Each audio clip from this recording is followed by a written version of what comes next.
Okay, we're almost done. 1 more hour. So I will finish by the beginning, which is ignition. I should have started with ignition, but just before I go into this presentation, just to remind you, because some of you asked me, I mentioned that before, but you can, if you're not satisfied with the notes that you have, which do not contain all the details, you can always go there and get the book, okay? It's actually it costs less than what was paid to copy these slides. If I would have known, I would have brought the book instead. So ignition now, I'm going to need some sound here. Yeah. Ignition, of course, is a major issue in combustion. Either you need to be sure you can ignite combustors or reignite them. Typically in an aircraft engine, one of the first criteria for design is to be able to reignite a burner or a combustor if it stops while you're flying. I think you see right away why it's useful. And there are cases where it's the other way. You would like to avoid ignition, typically safety. In which case, in both cases, you need to be able to predict ignition to know if it's going to take place or not. So I'm going to show you, especially for those of you who are doing CFD, I think it's a good idea to go to the lab. I recommend that you do it. I'm going to show you a real engine. It's actually a burner. And you can hear it, and you can see how ignition takes place.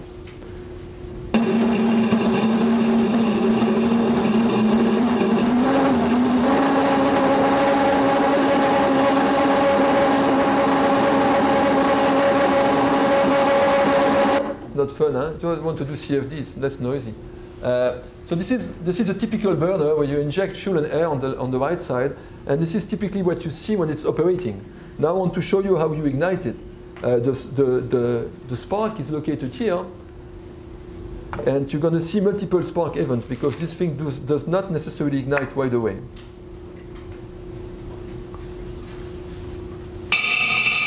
You can hear the air, and that's the spark.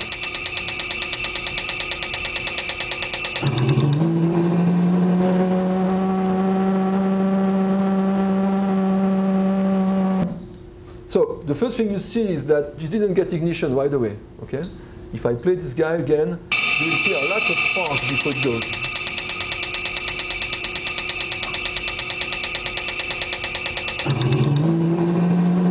So that tells you something right away, is that ignition is not fully deterministic in a turbulent flow.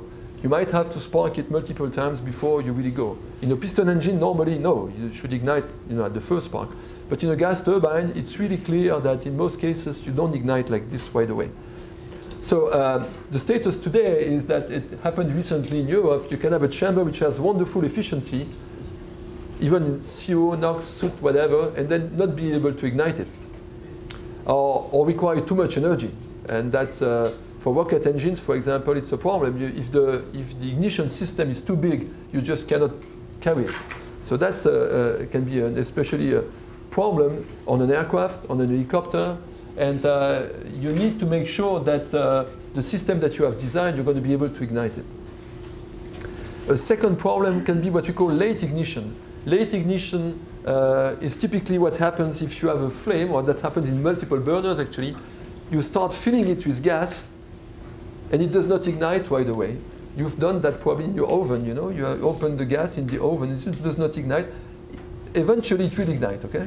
But by the time it does, usually you might lose some air or something like this, because you get a lot of premixing in the system, and if you ignite it, when it will go too much, too fast, too strongly.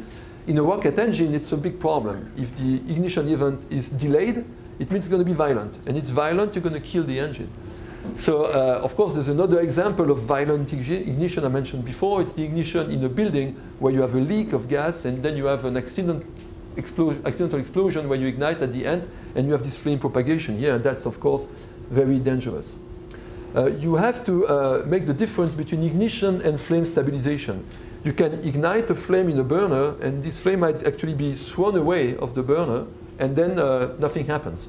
So you not only need to ignite the first kernel, you also need to make sure that the flame will eventually stabilize. So stabilization and ignition are related problems.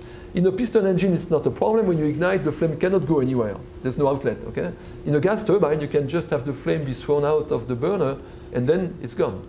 So the point, the output of that depends on the regime and also at the point where you will put the spark. And of course, it will depend also on the energy of the spark. You don't always use spark. There are other ways, I will mention other ways to do that. Sometimes you ignite another flame, which creates a first flame. And this flame is the one which ignites the main burner. That's another trick that you use in multiple cases. So I'm going to give you a few examples of ignition. First, I will give you the simplest example you can do, which is just a jet of methane that you need to ignite or not. And I will show you how you can study this problem. Then I will talk about ignition in a gas turbine, full gas turbine. That's a case which is really applied here. I will talk also about ignition in a rocket and talk about ignition modeling in buildings. And then if I have time, I'll talk about the dirty details of all this business, which is how do you model the first instance of ignition when you have a plasma. And the temperatures are crazy, and basically here, this is the hidden part in all these studies. What do you do with the initial phase? So let me start with the methane jet. So that's a very simple case. You have a jet of methane, which is turbulent. You have air. Where do you put the spark to have ignition? And if you have ignition, how does it move? We did an LES of that, and the simulations, the experiment comes from the group of Nandas Mastorakos at Cambridge. So, of course, the question here is that if you are talking about safety, if this is a leak of hydrogen in a building, the question is that you want it to not ignite, and if it's an engine, you may want to make sure it ignites. I will assume that the igniter system is powerful enough to create the phase spark. My question is, if I create a spark here, or here, or here, what's going to be the output later? Again, remember we talked about the triple flame. The triple flame is important in this system because the triple flame is the animal which is able to keep a diffusion flame stabilized in its wake, and the triple flame has its own speed, and it's propagating actually upstream at a speed which is faster than the laminar flame speed. So in a system like this, the triple flame is going to be an important animal. Remember, I've shown that 2 days ago. The speed at which this flame propagates in this direction is about the laminar flame speed at the stoichiometric value multiplied by the ratio of the densities. So if you want to make sure you ignite, there are a few things you recognize right away. If you put a spark here, far away from the jet, there's no fuel, so you're not going to ignite anything. The flame speed is 0. Same thing if you want to ignite very far away in this direction. Here the fuel has been so mixed with the air that you are just very far from flammability limits, you won't be able to ignite. Now on the other hand, if you want to ignite just in the middle here of this jet, you're going to have a very large velocity here. And even if you ignite, you're going to push your kernel out of the box. So the regions where you can really ignite are not that big actually. You have to be here or here. Okay. Otherwise, it won't work. So let me give you some example obtained from LES with 3 positions here of spark. I will start with a spark which is very close to the jet, and then I'll move the spark downstream. So this is the first example here. We ignite just on this side, and the color is the temperature, and this is the stoichiometric line. And you see that in this case, when you ignite, the flame kernel is moved downstream a little bit, but then it stays there. That's about the lift-off distance of the flame, and the flame will remain there. If you try to ignite by putting a spark further downstream, now the spark is here, you ignite the flame front, but then this guy is too far away. And even the stoichiometric velocity here, the triple flame velocity is not enough to make it move, and it will never come back. And if you do it, there's a spark a little bit now more upstream, which is here. This is the experiment now, this is the simulation. You see, this is almost the critical point here. So the flame is just hesitating for a long time. You know, am I going to go that way? Am I going to go this way? After a while, it's exactly the same in the experiment here. The flame decides it's able to crawl back to this position. You have to realize that this is done because here you have a triple flame trying to move. It cannot go there, it's going too fast. Here it cannot go there, it's too lean. So it has to find a way here to propagate back to its position. So it's a very subtle point here. And if you would blow with some co-flow here at larger than the triple flame speed, this speed would never be able to stay there. It will be completely washed away. So you can track actually the flame positions, the distance between the inlet plane and the flame, and you can compare 2 experiments, and it's working reasonably well here, proving that we capture the movement of the flame. Okay, so that was a very simple case, okay, just to give you an idea. Now we go to real gas turbine systems. As I said before, in a real gas turbine, we're going to look at single sectors and first, and then we're going to look at complete systems because they are important here. So let me show you a typical ignition in a helicopter engine. So you start by having here two igniters. These two igniters are additional system. Basically, it's like a starter on your car. You know, you put more fuel and you ignite these two guys here. Once they're ignited, you go to the second phase where these two guys are ignited, but the neighbors are not ignited. This one, for example, is not ignited. Now it's igniting slowly. And once these two guys are ignited, you can stop the ignition systems and you're left with a completely ignited system. You could say, well, why do these guys use only two ignition systems? Well, because it's heavy.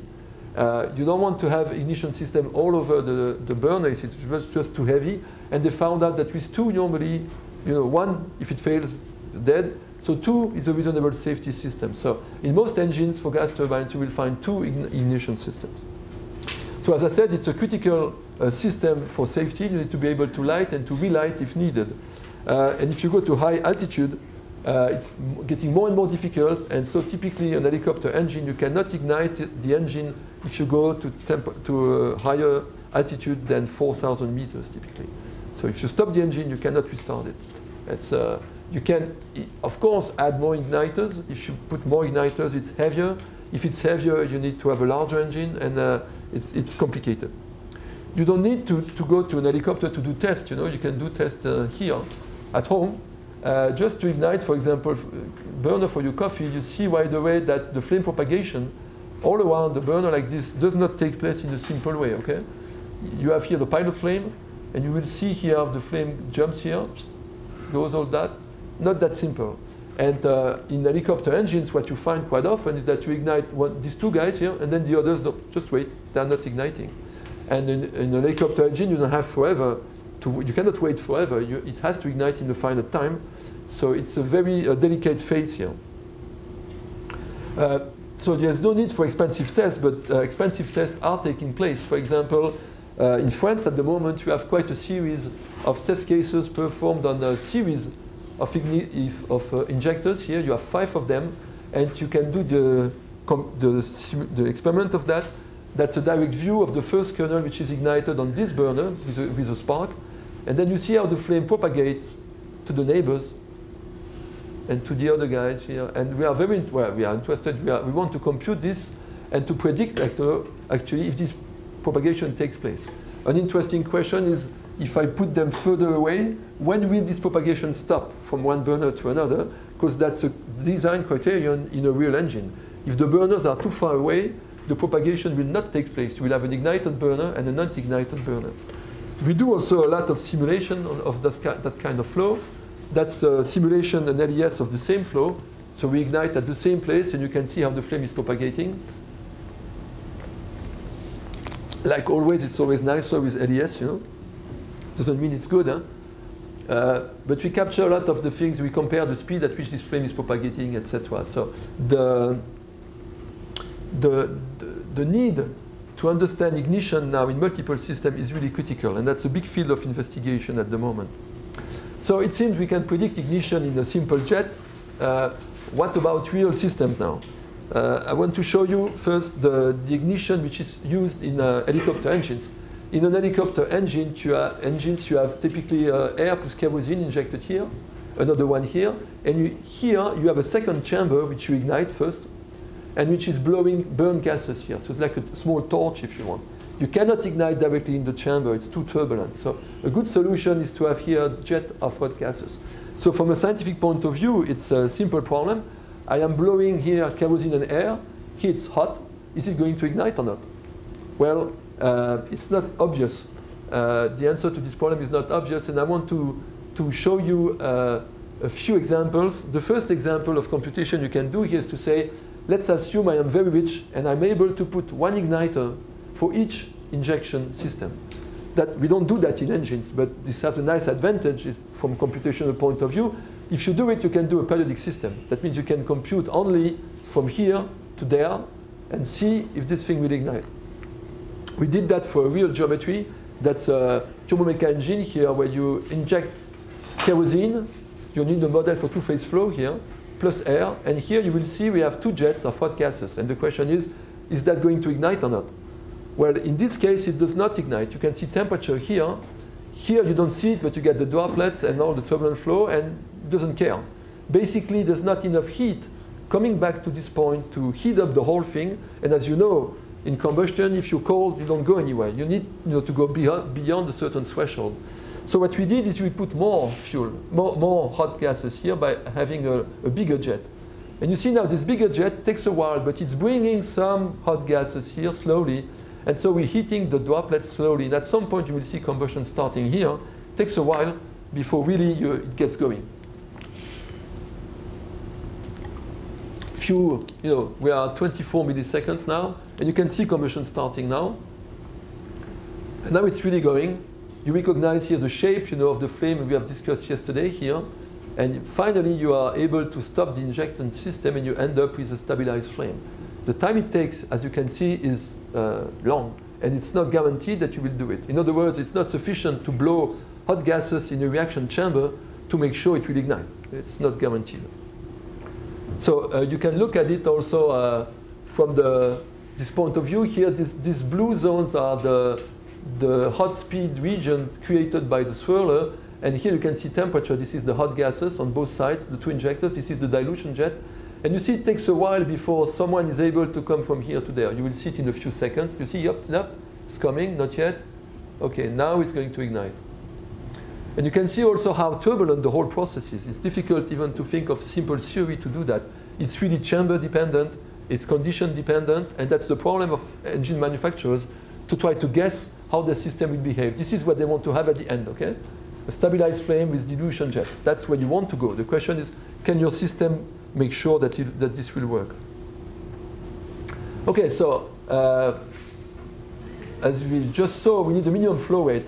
And you can see here that we will recover notions that you probably have seen before, that we need this minimum energy for ignition that you need for any flame. If you don't put enough energy, you won't ignite it. It will not start. Now, this was the case where we have only one sector and one igniter for each sector. But in the real world, we'll have less ignition sectors. This is a case, for example, when we have one igniter and 3 sectors. And you see here, this is periodic also, that with one, if it starts for the first one, then the flame will jump to the neighbor. So that's a suggestion that indeed it makes sense to have only one igniter, because once you ignite one, then probably you're going to be able to ignite the next one. So that was a few years ago, and people from Turbomeca said, OK, let's stop playing around and let's do the real case now. So how does the real engine look like? Why is this thing gone again? OK, it's coming. So what we had to do at some point is to look at the real engine. So the real engine looks like this. So it's an annular chamber with 2 igniters. One is here, the other one is there. So these are hot gases flowing into the chamber. At that time, we had to go to the biggest computer available, which was in the States. So that's a Blue Gene machine on which we meshed the whole thing and computed the interaction between the spray here and these 2 igniters located on both sides. So this is how these things look. So this is high velocity jets, and this is the hot gases. Temperature is red, and the heat release is yellow here. And you can see the first flame ignites, and then the flame starts, traveling to the neighbors. It's not instantaneous. This is done for gaseous case. I'm going to show you the droplet case later. The whole propagation, what we call the light around, takes about 30 or 20 milliseconds. Okay, it's not instantaneous. You can look at it on the different plane here, where we're going to see the heat release on the skin here of the chamber, and you see again the flame jumping from one to the other. And the propagation mechanism is one of the things we wanted to explain. No one really was able to tell you why, how does this propagation take place and at which speed. So we did it also with liquid fuel. This is a case where we inject now droplets of kerosene here, and we ignite always at the same 2 points. And here the light around time is longer. It takes a longer time for the flame, to jump from one burner to another. And what was really striking is to say, well, this flame is propagating, but why does it propagate, and what's the speed here? So we started looking at the propagation mechanisms in the simulation. And this is an example of the analysis you can do for a flow like this. Looks like my Mac is getting tired also. Huh? It's coming, slowly. But,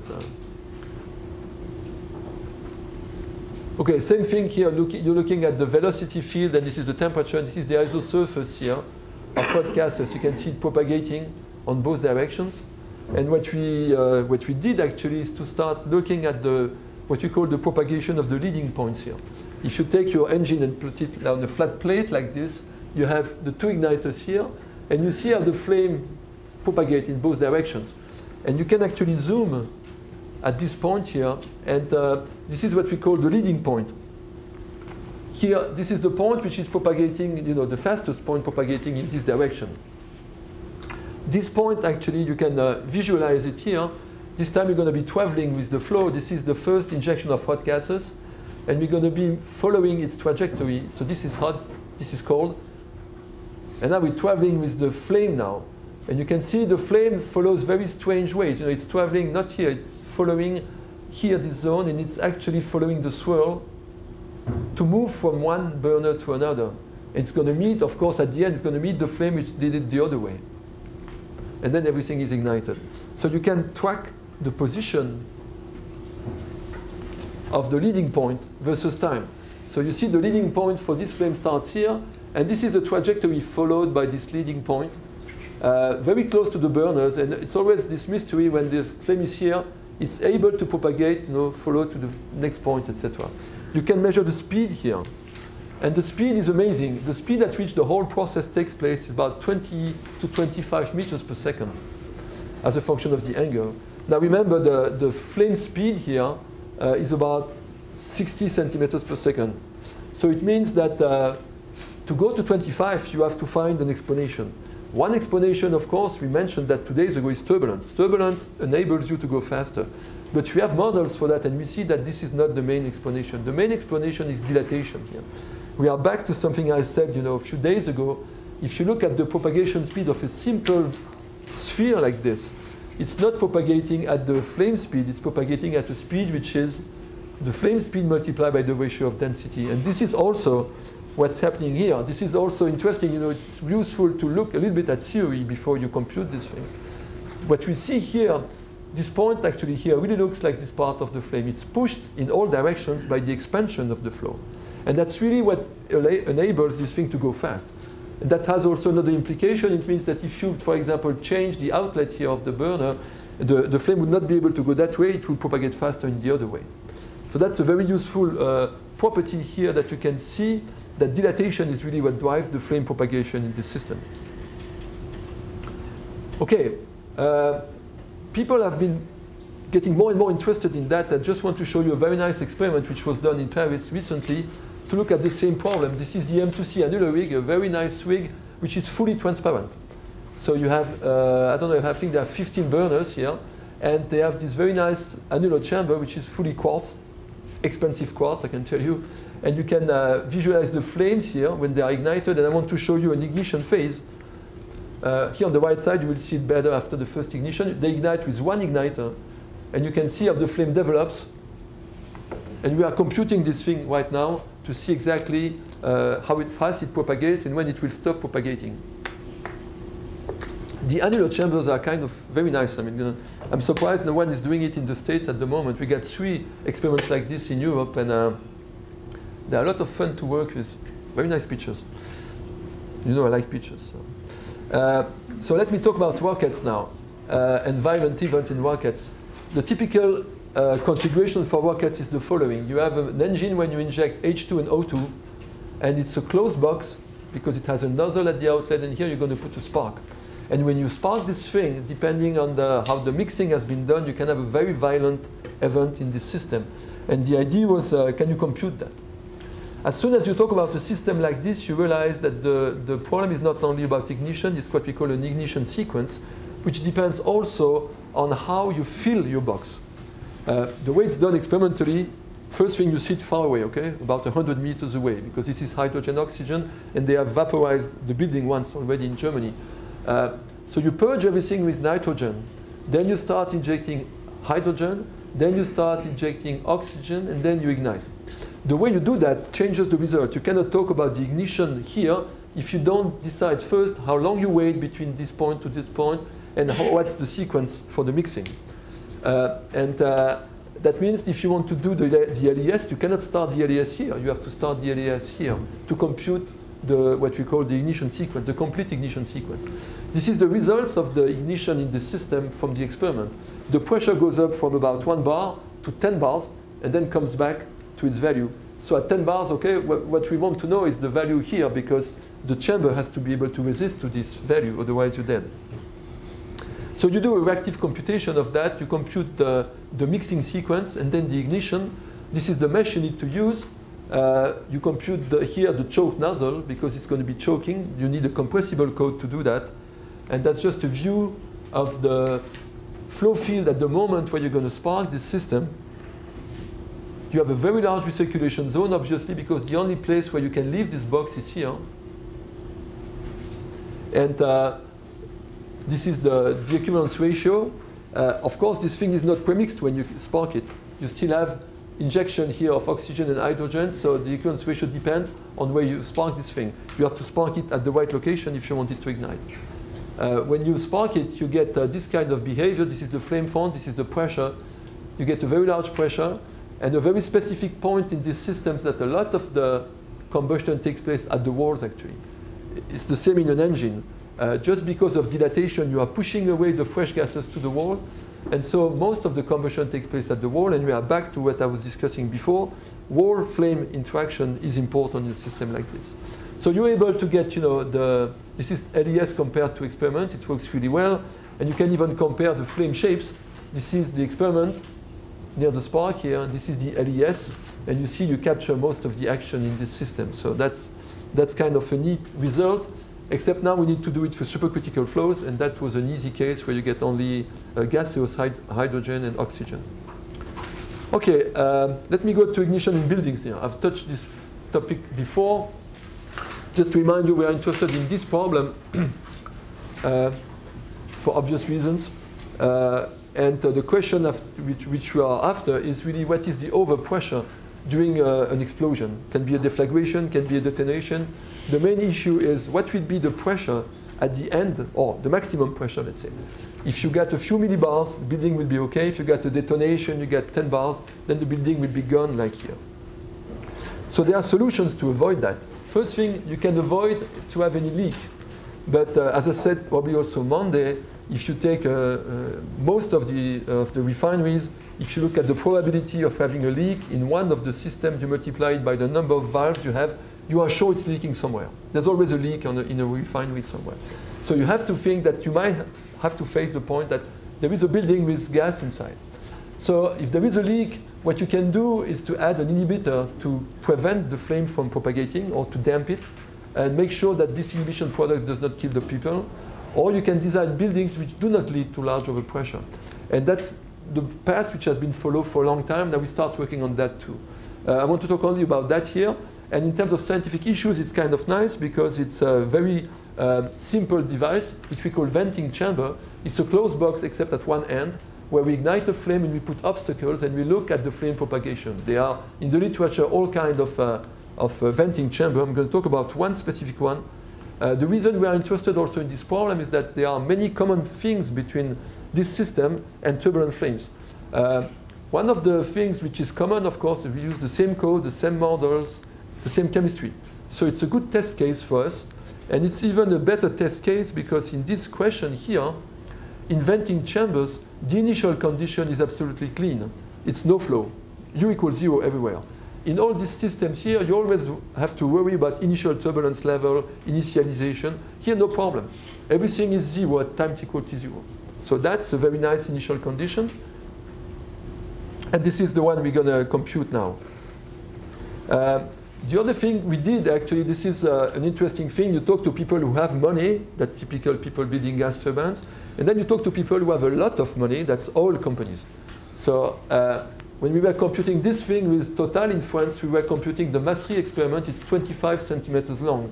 And these guys from Total, they said, oh, it's too small. Let's build another one. So they built another one multiplied by 6, and then another one multiplied by 24 in Norway. And so now we have results for the same experiment at scale 1, 6, and 24. So we can see how a model scale. And you see that one of the major problems quite often for turbulent combustion, for turbulence in general, is that you test them in a very limited range of Reynolds number. Now we have access to a very wide range of scales. Just to give you an idea, when you go to 1 to 24, it means the volume of this thing is 14,000 times larger. You never do that if you're computing a gas turbine or a piston engine. Piston engine, you're computing a 1 liter engine. You're not computing a 14,000 liter engine, okay? Here, we are able to have access to data on a very, very wide range. And of course, you're going to see when you do that, you have problems. It doesn't work. So, well, it doesn't work well. So this is the chamber. And the first initial chamber in Australia was built that way. You have a spark here. You have one obstacle, which is always there, and then you can add grids, which generate more turbulence. It's something I described also. I think Moshe also described it. When you have a flow going this way, the velocity here is the fresh gases are pushed away by the flame. They go here in the obstacles. They create turbulence so that when the flame arrives, it propagates in a turbulent flow, so it goes faster. If it goes faster, it creates more turbulence, and then you have this self-acceleration there, which is what we want to compute. So we're going to compute it on the scale of 1, then of 6, and then on 24. This was done in Norway. This is the initial experiment by Assad Masri in Sydney. So what we're really after is this curve, over pressure. So the pressure goes up as the flame develops, and then there's a maximum. And of course, since the flow is able to leave from the outlet, the pressure will go down eventually. The question is to know if there will still be a building by the time the pressure goes down. So we're interested in this overpressure. You can see here about 30 millibars. That's what we call a quiet case. It's not a critical case yet. The simulation is done like this. You have here the box, and we even mesh the atmosphere outside, and the spark will be located here. I think I've shown you this thing before. Maybe not. It starts as a laminar flame, spherical flame. Then when it meets with the first obstacle, it creates turbulence, more and more turbulence. It gets faster, and then you get a turbulent flame at the end. So the flame starts at 50 centimeters per second, and here you reach 100 meters per second. And again, you see that, as I said 2 days ago, you need a model here which can compute at the same time laminar flame and turbulent flames. So this is an image here, a typical image of the flame propagation, and this is the experiment. You see the comparison between the two is pretty good. And when you compare the pressure levels obtained in the experiment and in the simulation, you see they match really well. You recognize there is a lot of acoustics in this system, because you see all this bouncing around here are due to the acoustic modes propagating back and forth in the box. So again, you need a compressible code to do that. So we tested quite a few models here. What we call Charlette's model or Colin models are basically variations of the second flame model. And what we found is that, for example, for this case, the Colin model was doing pretty well. We were even able, for example, to predict things like the effect of the number of grids. Here you have one grid, here you have 2 grids, here you have 3 grids, and you see that we capture the effect of the grid really well. That means that if we do what people are interested in industry, we can really tell them, okay, if you get more grids, you get more overpressure, and the correlation with the experimental data is pretty good. Now, we also looked at the fuel type. That means we did methane, propane, hydrogen, and of course we find that what people expect, that hydrogen leads to much larger overpressure, about 800 millibars. So of course, if you have the choice, don't sit in a building where there is hydrogen. Actually, you see a lot of people today talking about hydrogen cars and all these things. I think it could be a dangerous game to play. In terms of accidents, obviously, propane and methane are much better. Now, this was nice. The PhD student was quite happy, ready to finish. And then we got the results from Norway by 6 and by 24. And the guy said, no problem, I'm going to compute that right away. So that was a big mistake, because when we went to the scaled up system by 6, and we started computing it, this is the LES result, and this is the experimental result. We are doing reasonably well. You can see again the acoustics here in in the experiment, which is fascinating. Just a lot of acoustic in this problem. Qualitatively, things were okay, but remember, everything is larger here by a factor 6. Huh? When we started comparing now the quantitative data, we found out that now the model which was working well before, the Colin model, was not working well anymore now. It didn't have the right overpressure. And the Charlette's model was actually doing better.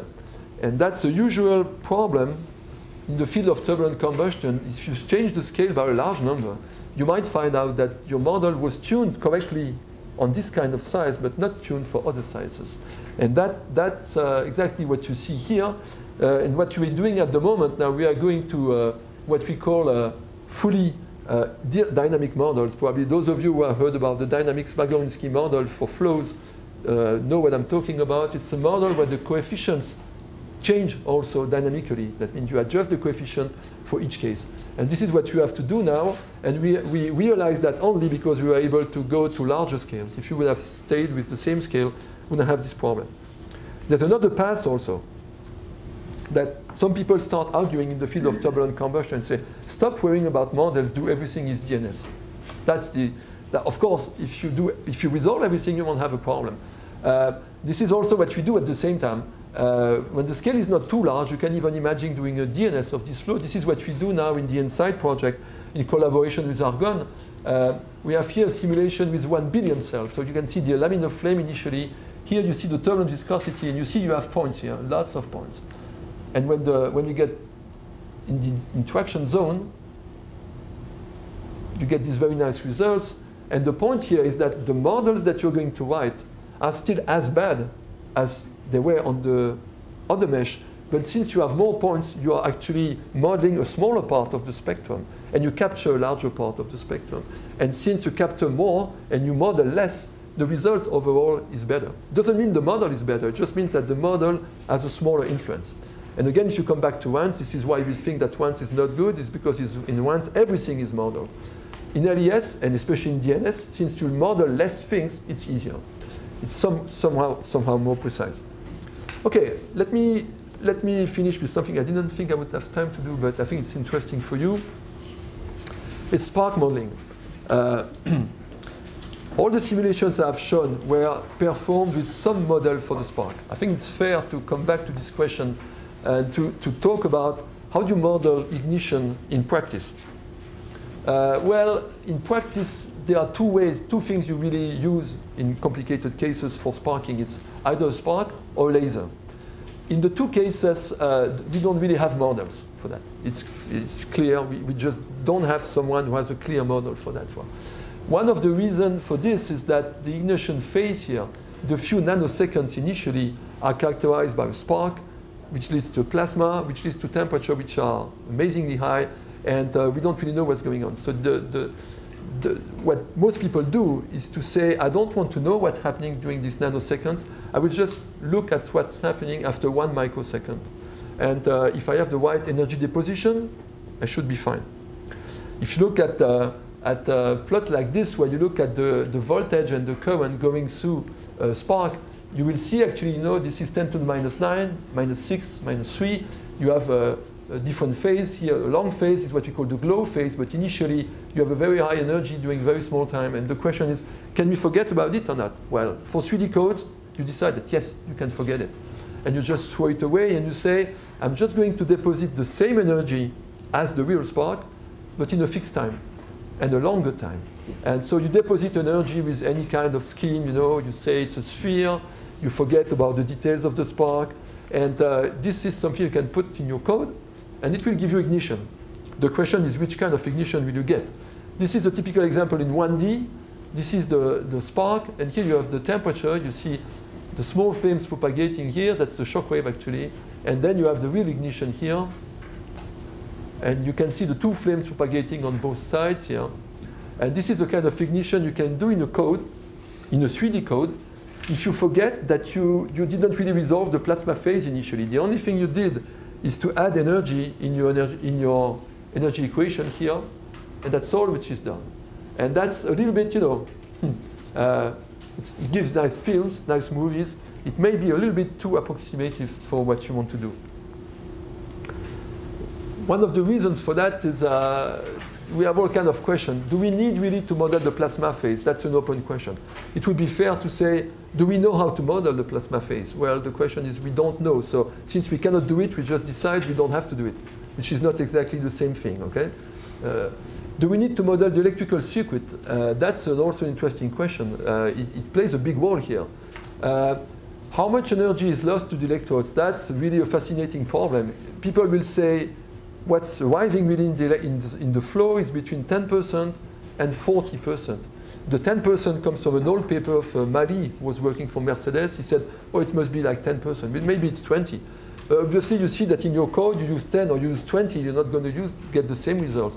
So people say, why worry about the plasma phase since I'm not even able to know how much energy I'm putting in that flow? And it's true that, again, in terms of compromises, maybe it's not worth spending too much time worrying about this problem, this one here, if you don't have a good energy evaluation.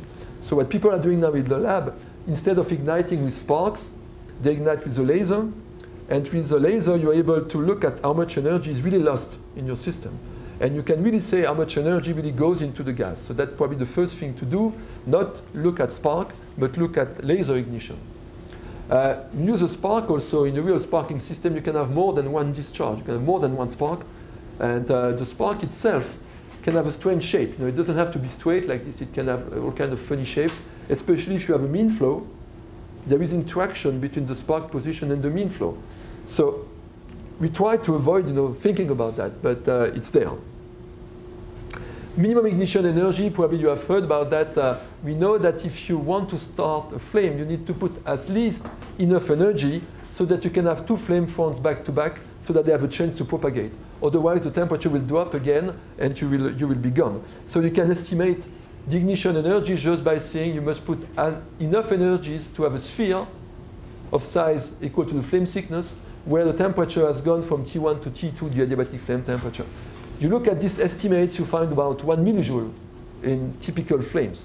But you go now to industry, like always industry, you know, like safety factor. So instead of 1 millijoule, they're going to put it 50. That's a reasonable safety margin.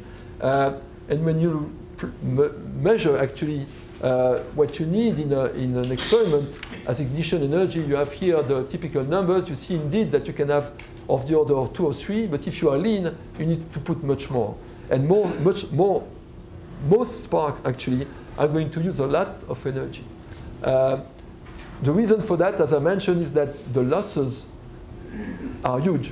Typically, you're losing 60%, 70%, so the energy which goes really into the gas is really small compared to what should be there. And the uncertainty on these numbers also are extremely large. For laser, it's a little bit better, and also for lasers, there's this hope that because it's a system in which you can control the energy, you can actually get to a number where you know exactly what you have.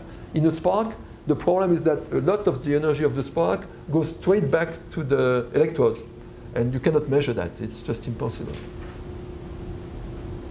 Now, in practice, you could say we don't care about that. Well, but actually, you do care. Again, here, probably a Princeton result, huh? Kelly.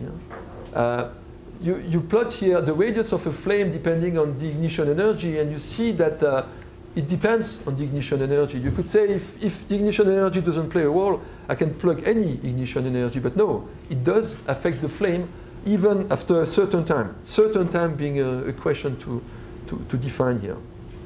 So in multiple simulations, what we do, we forget about these details, we just say we deposit energy. Now you go in the literature, you see that actually even maybe this idea is wrong. The ignition process for many people is viewed differently. Many people say the ignition here is due to a phenomenon which is different. We deposit so much energy so fast that we create a shock wave. And this is almost instantaneous. And within this shock wave, we have a high temperature.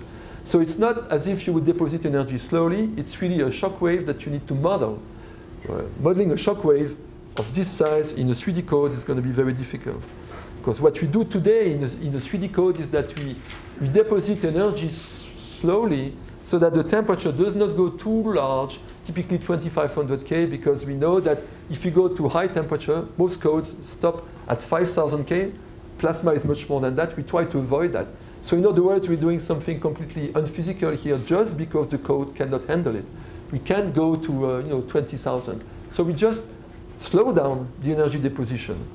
But in the real world, this is not what's happening. In the real world, temperature probably goes up to 20,000, create a shock wave, and so even the image that you have of ignition is wrong. So for those of you who are working on ignition, I think it's an unsolved problem today. What we are trying to do is we're talking to plasma people now to write a code which can do plasma and combustion at the same time. This looks like the only solution to do this correctly. Okay, I'm almost done. Before finishing, I would just like to show you a conclusion. As you will realize in a few seconds, it's not a real example of research. I want to talk about combustion life in 2025, after I gave you all these talks about numerical methods. I see that Ed is here, so probably you will be sensitive to that. In 2025, COE will be gone probably, because we'll have so many wonderful codes that we don't need any COE, we don't even need experiments. So I want to talk about this new project here, which will be funded in 2025. Probably you will participate. So it's called FDG1, and we have to work on a problem. And the proposal actually mentions that we're going to need to use all these incredibly fast computers with methods which work even in the dark. We need a 50-floor building to do that, and we need even an interface in which you don't have to code; you just say compute. So that's a nice tool. And the problem that we accepted to solve is the following. It's a very difficult problem. We estimated the budget to $7.5 million, and the question that you need to solve is this one. If I give you A, B, and C, can you find X such that you have this equation? I know it's a frightening equation, but if we have a big code, probably we can solve that one. So we started the first year with A equal 1, B equals C, C equal 1, and we think the solution is that one. So we have shown that the code was working, and so we asked for more money from the agencies. And so we have for more $20 million this time. But we have a problem after 6 years that we found a solution, but probably the fault of the PhD for A equal 1, B equal 2, C equal 4, he didn't find any solution. So we asked for more CPU time to run our code, and probably 30 million euros would do it. After 9 years, we tried to write papers, but it's strange no one wants to publish them. And PhD students find something surprising. There are cases where there are 2 solutions instead of 1. So we start thinking maybe there are cases where there are 3 solutions or 4 solutions. So that's very promising. I guess we need to convince the sponsors. And the sponsors do not really understand most of these things. So if you are convincing, you might be able to get it. And so you understand, of course, that before we find out that there is an ethical solution, the time will be infinite. It will never happen. The point here is really that if we start computing all the time and there's no one doing any theory to tell you, hey guys, there is an analytical solution to your problem, we lost. So that looks like a joke, but it's actually, I'm going to give you an example in a second. So if you're doing a lot of CFD, many of you are going to do CFD, I'm sure, you should make sure you're doing something which makes sense. One of the classical jokes at Surfax is that we had a scaling factor between the CAD data and the computation. That means we could make a mesh in millimeters, and then in the code we will say there's a factor of 1,000 somewhere. And of course, students got confused. I found a guy who was computing a gas turbine where the inlet flow rate was 1,000 tons per second. He didn't have a problem with that. So he was producing, by himself, probably the production of the United States in power. It was not a problem. He didn't ever check. So you have to wonder if you've thought enough, and also I like to focus on that. Probably you need to read the papers of the old guys, okay? Because there are many cases where there's an analytical solution, and you will look pretty bad if there is an analytical solution and you don't recover this solution. Now let me give you a more precise example. My students, they keep laughing when I say that, but when I defended my PhD thesis, there was a guy in the room, Barrère, who was quite famous in France. I gave my talk, and I was very proud because I found a criterion saying the combustion delay should be more than half the acoustic period. This is a Rayleigh criterion again. And he told me it's what we found in 55, and I can show that in half page. So I was puzzled, and I said, well, maybe, but that was true actually. And actually, this demonstration, you can find it in my book now in 2 pages indeed. So you don't need to, I spent 3 years on that, but you can do it much faster if you do theoretical work. And then we kept working on this problem, and later we had 6 years of research on various instability problems for very complicated burners. And we even wrote this big 3D code, which I've described to you. And at the end, when everything was finished, we found the stability criterion for azimuthal modes was that the combustion delay should be more than half the azimuthal period. And it made me nervous, We thought that maybe there's a way, actually I've shown you yesterday, that this is why we came back to a much simpler model, thinking maybe there are things we compute, but we could get them out of theory instead of spending all this time. So you really need to think about these things. And I think it's important, especially if you go to do CFD, that you always think, hey, am I doing something right here? So you have to be curious, you have to read theoretical papers. Even so, I know that if you write CFD, reading theory is always a pain because it's just a different world. And you need to make sure that you are solving the right equations in your code, that you didn't get the code of someone else. And this is what I will call the computing license. I think at some point we'll see in the labs that professors will give a computing license to students. You won't be able to compute before you prove that you know what you do. Otherwise, I think we're going to lose a lot of CPU hours. OK, I'm going to stop here. I'm even early. So if you have questions, it's the time. No?